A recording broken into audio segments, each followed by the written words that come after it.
In this video, I'm going to briefly demonstrate for you how we can incorporate the PCP syllabus into a Moodle course and how we can increase efficiency for both the students and the instructors, as well as improve the effectiveness of the syllabus.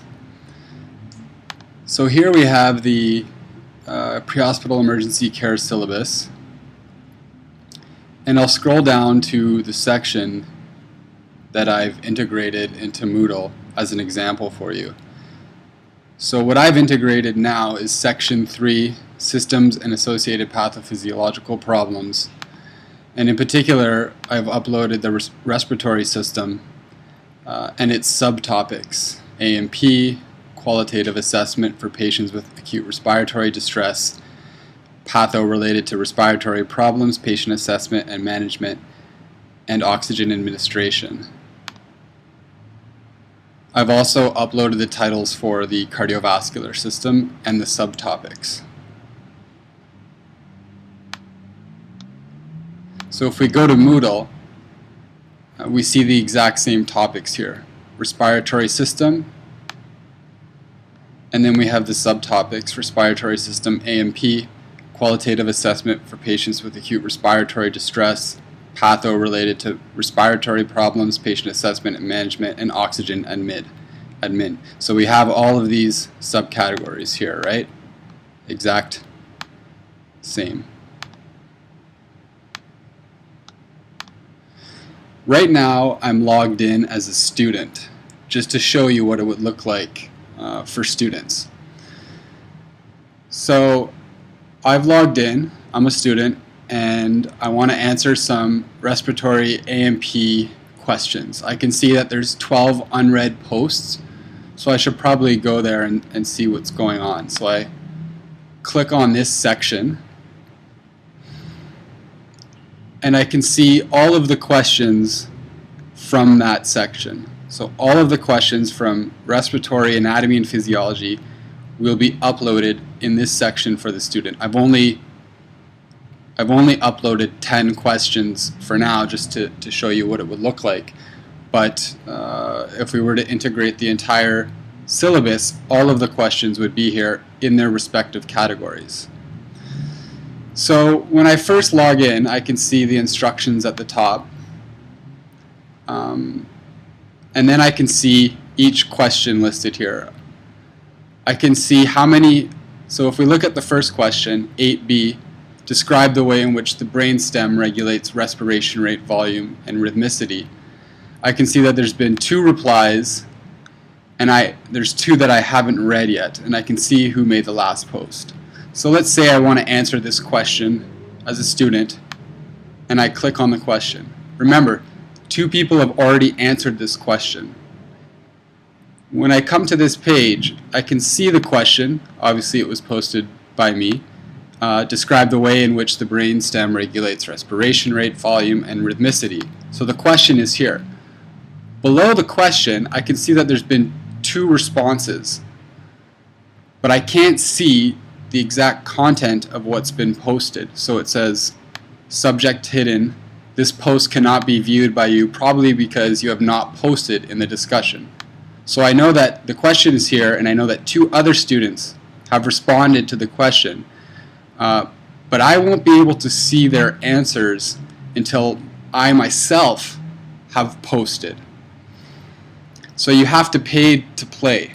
You have to put your answer down in order to view the answers from other students. And the additional benefit of this is that you can't copy other students, or the other alternative is a student arrives on a forum and sees all the answers and then says, well, the answers are already perfect. Other students have already said it perfectly. I can't say it any differently, so I can't answer this question. So we remove these barriers with this format. So the student would read the question and they would click reply.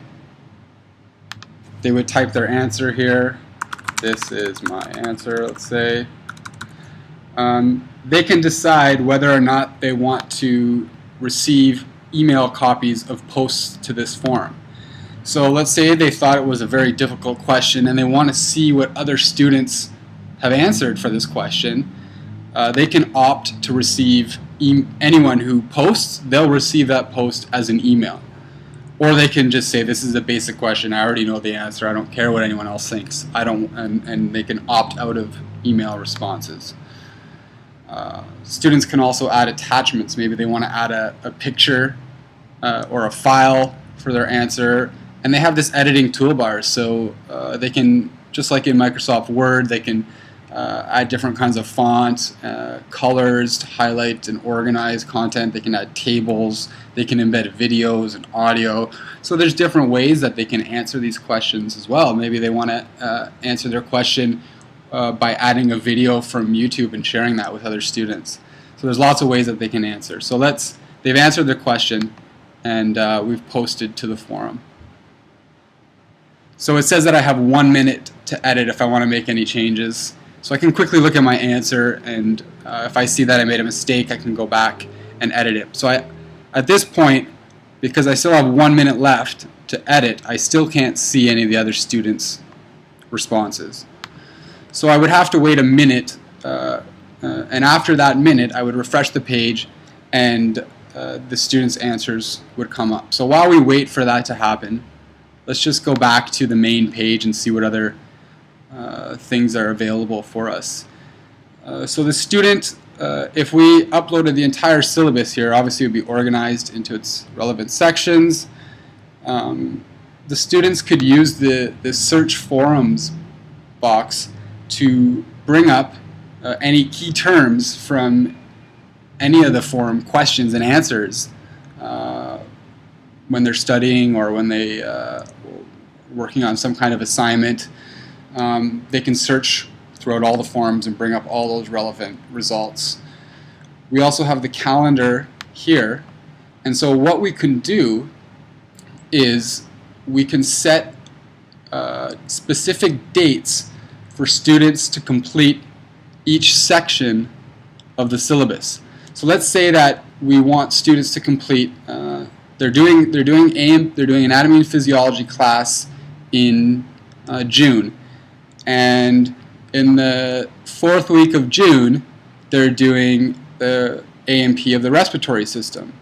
So it would seem most appropriate for students to answer those questions from the syllabus while they're doing A&P respiratory system. So the teacher could come in here and they can set a date for completion. So they can say, all right, June 27th, you need to have the A&P respiratory system questions complete. So what would happen then, as soon as we set that date, students would then receive an email notification, perhaps a week before, whatever you decide, a week before, a few days before. The students would all receive the same email saying, you have to complete your PCP syllabus respiratory questions in 1 week, so you better get on it. So we can have those reminders set and automatically sent for students. Okay, let's go back to our question here and see if we can see our peers' results. So on the student, I've come back. I want to see what my students have, my peers have answered for this question that I just answered. So now when I click on the question, because I've posted my answer, we can see my answer down here. This is my answer as a student. Now I can see the other students' responses. So we have Vanessa, this is her response, and I can read her answer. We have Kevin here, he posted something, I can read his answer. And this way, now that I've already paid, I get to share the knowledge, the collective knowledge of the students in my class. Not only in the Sudbury campus, but I can also see the responses from students in Barrie and North Bay. So let's say that I had a really poor answer for this question. I had no idea, and I just put something down. Well, now I can read over other students' responses, and perhaps they have better responses. And I can learn from that, and now I can use this as a study tool. So everyone is sharing this knowledge and building it together. So now let me just log out and show you what this looks like from a teacher's perspective.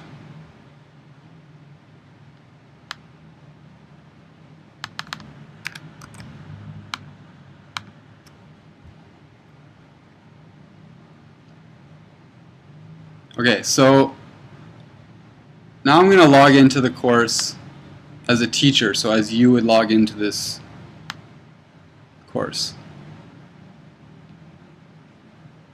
So let's click on the same section, respiratory system, anatomy and physiology. And let's click on that question that students were just working on. So as a teacher, I can always view all of the responses from the students. I don't have to wait to post anything. So I see my question here, and then I see the 3 students that have responded to the syllabus question. As a teacher, let's say I'm the AMP teacher, and they have these questions due by next week, and I want to come in and just give them quick feedback as to where they stand. I can read Vanessa's response, and I can rate her response. So out of 10, let's say I give her a 7. And I can set up different kinds of scales here for you. I can set it up as complete, incomplete. I could set it up on another Likert type of scale, you know, a poor, so-so, good, very good, excellent. Whatever scale you want to use to grade students for questions, I can set that up for you. So I come down to Kevin, and I think Kevin has a very poor response, 3. So at least, even if I'm not giving them verbal feedback, written feedback, at least I'm telling them where they stand in terms of their understanding of these specific questions. And Lisa's question was very poor, so we give her a 1.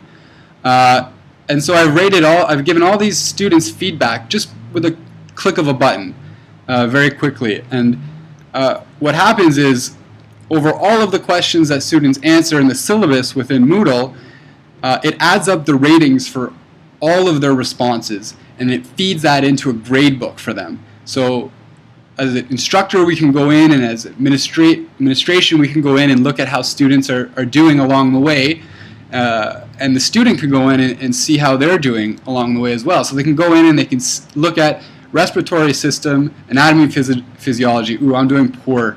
You know, I need to pick up my stocks in the second half, or during my preceptorship, I need to study a little bit more to get ready for the MCA. Also, the instructor can respond to with written feedback to any of these students. Specifically, they can reply and type a response, or they can type a general response to everyone. So let's say everyone had put in their answers and they just want to give some general feedback. They can do that as well. So this is how it would look for an instructor. And so that's just a quick video on how you can, on how we can integrate the syllabus into a Moodle course and increase efficiency for the students and the staff, but also increase the effectiveness and the purpose of using the syllabus. So let me know what you think. Thanks.